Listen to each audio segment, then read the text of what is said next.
Welcome to shops of blessing. దేవుని కృపలో భద్రపరచబడి నూతన దినములో ప్రవేశించాం. ఈనాటి దేవుని వాగ్దానం. ప్రభువు నా ప్రక్క నిలిచి నన్ను బలపరచెను. The Lord stood at my side and gave me strength. 2 తిమోతి పత్రిక 4వ అధ్యాయం 17వ వచనం. Praise God. ఈ నూతన దినములో దేవుడు మీ కొరకు సిద్ధపరిచిన ప్రతి దీవెన ఆకాశపు వాకిళ్ళు విప్పి మీ మీద కృమరించునుగాక. మరి ఒక నూతన దినాన్ని ఆరంభిస్తున్న నేపథ్యములో ప్రేమ కలిగిన వాగ్దానము ద్వారా మనల్ని దర్శిస్తున్నాడు ఆయన. పౌలు యొక్క గొప్ప అనుభవ సాక్ష్యం ఇది. మన జీవితంలో కూడా చాలాసార్లు శ్రమలో నుండి, శోధనలో నుండి, కష్టం మీద బయటపడి మనము లేచినప్పుడు ఎంతో సంతోషిస్తాం. నా తెలివి, నా జ్ఞానం, నా శక్తి బాగా అక్కరకు వచ్చిందని మనం అనుకుని అతిశయపడతాం. లేదా ఎవరైనా సహాయం చేస్తే దేవుడిలా వచ్చి కాపాడాడు అనుకుంటాం. వారి పట్ల కృతజ్ఞత కలిగి ఉంటాం. అయితే అనేక సార్లు నీ శ్రమలు, నీ శోధనలు, నీవు ఒంటరివైనప్పుడు నిన్ను బయటికి రప్పించటానికి నీ ప్రక్కన ఉండి నీ కొరకు ప్రయాసపడిన యేసయ్యను మాత్రం గమనించం. నీ ప్రయాసలు, నీ ప్రయత్నములు, నీ పందెములు అనేక సార్లు నిన్ను గెలిపించటానికి ఎన్నోసార్లు ఓడిపోతాడు ఆయన. వాస్తవానికి నిన్ను బ్రతికించడానికి ఆయన చనిపోయాడు. మరి ఈ దినం నీ సాక్ష్యమేమిటో ఆలోచన చేసావా? ఈ నూతన దినమనే మెట్టు మీద నిలుచుండి ఒక్కసారి వెనక్కి తిరిగి చూస్తే నీవున్న స్థితికి నీవు రావటానికి, నీ ప్రక్కనే ఉండి నిన్ను బలపరిచి నీవు ఎక్కలేనంత ఎత్తుకు నిన్ను ఎక్కించిన ఆయనను జ్ఞాపకం చేసుకోవాలి. వాస్తవానికి ఈ దినం మనం కష్టపడి సంపాదించుకోలేము కూడా. అది మన వశంలో లేదు. ఆయన చేసిన ప్రతి గొప్ప కార్యాన్ని బట్టి కృతజ్ఞతలు తెలియచేయవలసిన వారమై ఉన్నాం.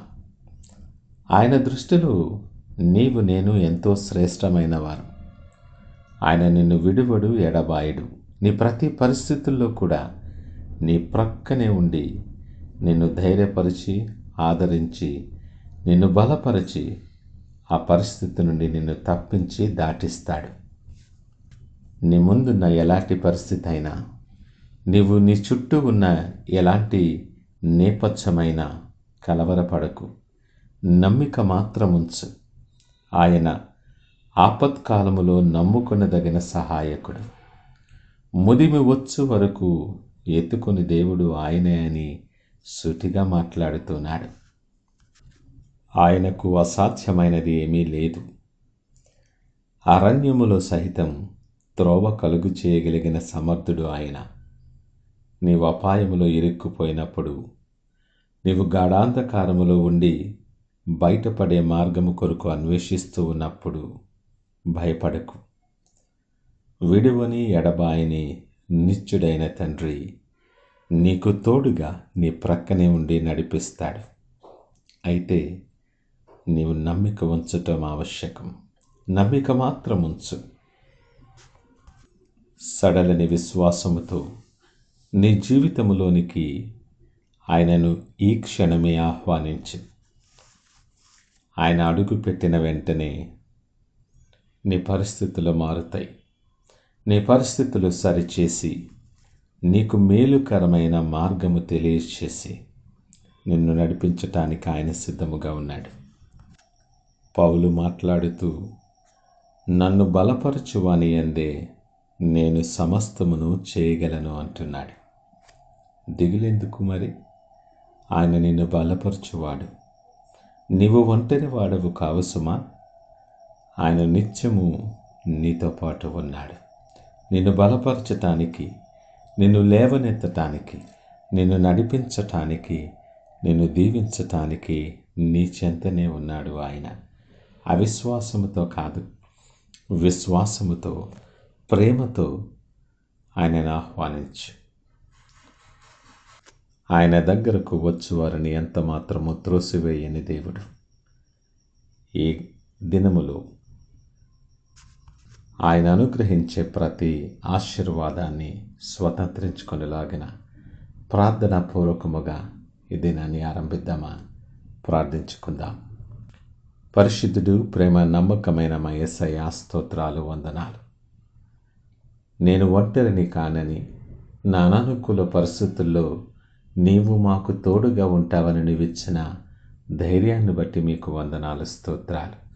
నా ప్రక్కన నిలిచి నన్ను బలపరచువాడా, మీకు వందనాలు తెలియచేస్తూ ఉన్నాను. ఈ నూతన దినం మీరు తోడురాగా నా అడుగులు తడబడక, నా పాదము తొట్టిల్లక, మీరు సిద్ధపరిచిన దీవెనకరమైన మార్గాలలో సాగిపోతూ నీకు సాక్షిగా ఉండటానికి సహాయము దయచేసి బలపరచమని యేసు పరిశుద్ధ నామమున స్తుతించి ప్రార్థించి వేడుకొనుచున్నాము తండ్రి. ఆమేన్. God bless you.